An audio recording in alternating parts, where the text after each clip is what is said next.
Hello guys, welcome back to our YouTube channel Alpha Tech and education. जैसा कि guys पिछली video में हमने देखा था कंप्यूटर की विशेषताएं, तो इस पार्ट 3 में हम देखेंगे कंप्यूटर के अनुप्रयोग के कंप्यूटर के वर्तमान क्षेत्र में अनुप्रयोग क्या क्या है।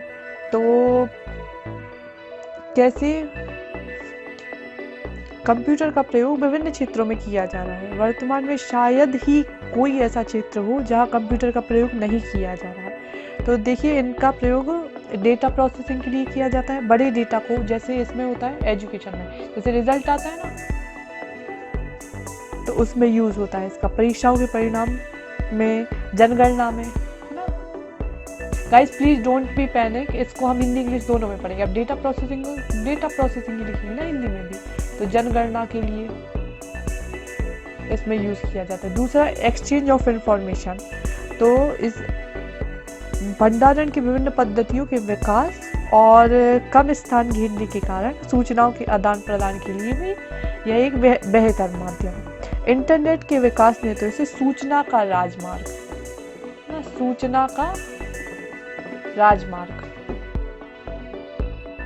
बना दिया है। इंफॉर्मेशन, इंटरनेट का जैसे विकास हुआ, इसे सूचना का राजमार्ग बना दिया गया। तीसरा, एजुकेशन में भी कंप्यूटर का बहुत ज़्यादा उपयोग होता है, हम सभी जानते हैं। फिर चौथा है साइंटिफिक रिसर्च में, इसको शिक्षा में उपयोग होता है। फिर साइंटिफिक रिसर्च में वैज्ञानिक अनुसंधान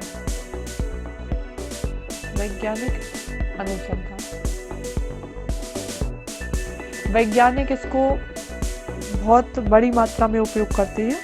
इसकी सहायता से वे जटिल रहस्यों को सुलझाने में कंप्यूटर की सहायता लेते हैं। जो मतलब डीप रिजल्ट्स होते हैं ना, जो सूक्ष्म विज्ञान होता है, उसको कंप्यूटर के द्वारा ही सफल बनाया जाता है। फिर उसके बाद रेलवे और एयरलाइंस, रिजर्वेशन में तो हम सभी जानते हैं रिजर्वेशन में कितना उपयोग होता है। इसे हिंदी में बोलते हैं रेलवे व वायुयान आरक्षण के लिए। जैसे हम कहीं ट्रैवल करते हैं तो उसमें रिजर्वेशन के लिए हम ऑनलाइन ही रजिस्टर कर देते हैं, रिजर्वेशन के लिए अप्लाई कर देते हैं। फिर उसके बाद बैंक में बहुत ब्रॉड मात्रा में उपयोग किया जाता है इसमें। और एटीएम वगैरह, ई कॉमर्स, ये सब इन्हीं के तो बैंक में यूज़ करते हैं हम इसको। चेक भुगतान के लिए ATM was very important in bank, तो इसको भी यूज़ करते हैं हम इसी में। फिर उसके बाद रुपया गिनने के लिए, पासबुक एंट्री के लिए भी कंप्यूटर आदि का उपयोग किया जाता है। फिर दूसरा है मेडिसन में जैसे अभी हम जानते हैं हमारे माननीय प्रधानमंत्री श्री नरेंद्र मोदी जी ने भी लॉन्च किया है कि मेडिसन में एक आईडी कार्ड बनेगा जो आपकी इन्फॉर्मेशन दे देगा कि प्रीवियस में आपको क्या प्रॉब्लम हुई थी, और उसका पूरा डिटेल रहेगी। तो इसको किसके माध्यम से सफल कर रहे हैं? कंप्यूटर के माध्यम से ही सफल हो रहा है ना। फिर डिफेंस में भी इसका यूज काफ़ी करते हैं। डिफेंस में रक्षा अनुसंधान, कंप्यूटर वायुयान नियंत्रण और मिसाइल, राडार आदि के लिए कंप्यूटर का प्रयोग किया जाता है कि कितने उस आवृत्ति से वेव को कवर करते हैं, तो उसमें डिफेंस में भी यूज़ किया जाता है ना। राडार और ये मिसाइल आदि, तो राडार एक्सेट्रा इम्पोर्टेंट इसके एग्जाम्पल है। फिर उसके बाद स्पेस टेक्नोलॉजी में भी यूज़ करते हैं, इसको बोलते हैं अंतरिक्ष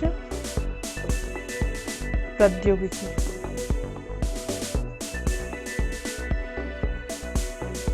इसमें भी यूज करते हैं हम। डिफेंस को बोलते हैं रक्षा, इसमें भी यूज करते हैं। अंतरिक्ष में इससे ग्रहों की गणना और तीव्र गति से गणना हो जाती है, और उसकी क्षमता के कारण ग्रहों, उपग्रहों और अंतरिक्ष की घटनाओं का सूक्ष्म अध्ययन किया जा सकता है। फिर उसके बाद कम्युनिकेशन, संचार में तो हम सभी जानते हैं, अब आजकल 8 से 10 साल का बच्चा, 5 से 6 साल का भी बच्चा इसको यूज़ करता है। जैसे व्हाट्सएप हो गया, FB, इंस्टा आदि में हम इन सभी का उपयोग करते हैं। फिर उसके बाद उद्योग एवं व्यापार, इंडस्ट्री एंड बिजनेस, इसमें होगा उद्योग एवं व्यापार में सबसे अच्छा एग्जाम्पल है ई कॉमर्स, इलेक्ट्रॉनिक कॉमर्स। इसका यूज़ करते हैं, जैसे फ्लिपकार्ट हो गया, अमेजॉन, है ना, आप घर पे बैठ के उनके लिए ऑर्डर कर सकते हो, वो आपको होम डिलीवरी पे करते हैं। फिर उसके बाद ये जियो मार्ट है, it was also the example of e commerce, it is the example of e commerce, तो इसको उपयोग करते हैं। फिर उसका रिक्रिएशन, इसका मतलब होता है मनोरंजन, इसमें भी हम कंप्यूटर का यूज़ करते हैं गेम खेलने के लिए, म्यूज़िक के लिए, है ना, एक्सेट्रा के लिए हम इसका यूज़ करते हैं। फिर नेक्स्ट है पब्लिशिंग, पब्लिशिंग में भी यूज़ करते हैं हम कंप्यूटर को प्रकाशन में, है ना, जैसे पुस्तकों के प्रकाशन में, ई गवर्नेंस, ई प्रशासन में कंप्यूटर की सहायता से ही संभव हो पाया है, ई गवर्नेंस मतलब सरकार की योजनाएं डायरेक्ट आपके पास पहुंच जाती है ना डिजिटल माध्यम से, तो ये कंप्यूटर के ही द्वारा संभव हो पाया है।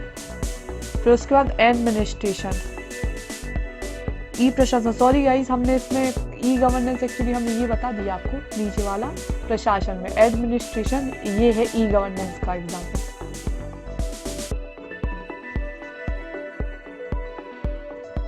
ये इससे सरकार की योजनाएं डायरेक्ट आपके पास पहुंच जाती है ना, तो ये कंप्यूटर के माध्यम से ही संभव हो पाया, क्योंकि बिना कंप्यूटर के तो ये कल्पना करना भी उचित नहीं होगा कि हम इसको बिना कंप्यूटर के कल्पना करें। फिर उसके बाद प्रकाशन, पुस्तकों के प्रकाशन के लिए भी कंप्यूटर एक महत्वपूर्ण भूमिका निभाता है कि आप कई पुस्तकों को मतलब एक साथ प्रकाशित कर सकते हो, तो इसमें भी कंप्यूटर महत्वपूर्ण भूमिका निभाता है। फिर डिजिटल लाइब्रेरी, ये वेरी यूज़फुल है स्टूडेंट्स के लिए, जो नहीं जानते प्लीज़ इसको अच्छे से देखें। इसमें क्या होता है कि आपको कोई भी बुक डिजिटल फॉर्म में इंटरनेट पर अवेलेबल है, तो आप कोई भी बुक अच्छे से पढ़ सकते हो उसको डिजिटल पुस्तकालय के माध्यम से, तो इसमें भी एक कंप्यूटर अपनी महत्वपूर्ण भूमिका अदा करता है। अब कंप्यूटर के अनुप्रयोग के प्रभाव देखेंगे तो इससे सबसे पहले समय की बहुत ज़्यादा बचत होती है ना, कि आप मल्टीपल काम को एक साथ कर सकते हो। फिर दूसरा है कि त्रुटि रहित कार्य, इसमें कोई मिस्टेक की संभावना नहीं रहती कि आप कोई कैलकुलेशन करोगे या फिर कोई टेक्स्ट लिखोगे तो उसमें कोई मिस्टेक हो, क्योंकि ऑटो करेक्ट के द्वारा टेक्स्ट भी सही हो जाता है। फिर तीसरी है कार्य की गुणवत्ता, मतलब कंप्यूटर इरिटेट नहीं होता कि आप अगर उससे 4-5 बार भी कार्य कराएंगे तो वो उसी अच्छे मतलब वैसे ही करेगा जैसे वो फर्स्ट टाइम में करता है, ह्यूमन बीइंग की तरह नहीं करता कि वो इरिटेट होकर करे और कोई मिस्टेक कर दे, तो उसकी कार्य की गुणवत्ता भी बहुत अच्छी होती है। और चौथा है कागज़ की बचत, ये सबसे इम्पोर्टेंट है क्योंकि इससे प्लांट्स या फॉरेस्ट कंजर्व होता है, क्योंकि पेड़ों से हमें कागज़ मिलते हैं हम सभी जानते हैं, तो उससे फॉरेस्ट कंजर्व भी होता है, तो ये भी इसकी इम्पोर्टेंट अनुप्रयोग है।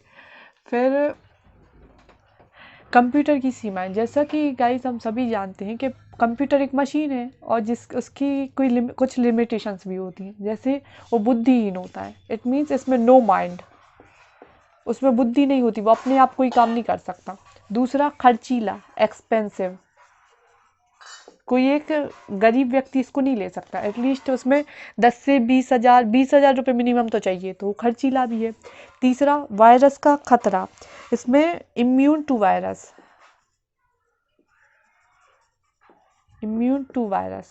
है ना, इसमें वायरस का खतरा बना रहता है कि कभी भी वायरस आ सकता है और वो सिस्टम के लिए अफेक्ट कर सकता है। चौथा है विद्युत पर निर्भरता, मतलब डिपेंड्स ऑन इलेक्ट्रिसिटी,